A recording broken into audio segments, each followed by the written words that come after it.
Voici la vraie version démoniaque du Père Noël, telle qu'elle se murmure dans les légendes interdites, loin des contes pour enfants.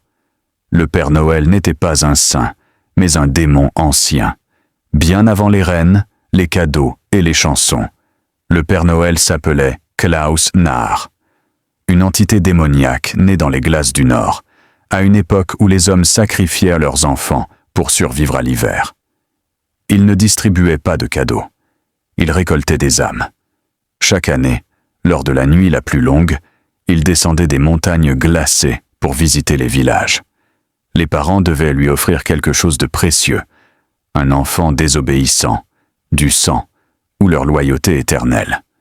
Ceux qui refusaient retrouvaient leur maison brûlée, leur bétail mort, et leurs enfants disparus sans trace.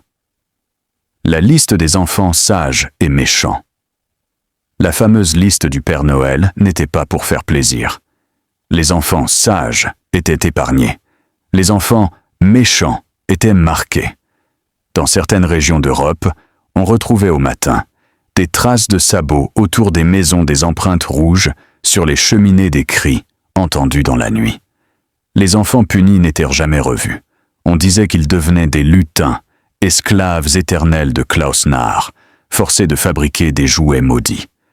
Pourquoi l'Église a menti? Quand le christianisme s'est imposé, l'Église n'a pas réussi à détruire ce culte démoniaque.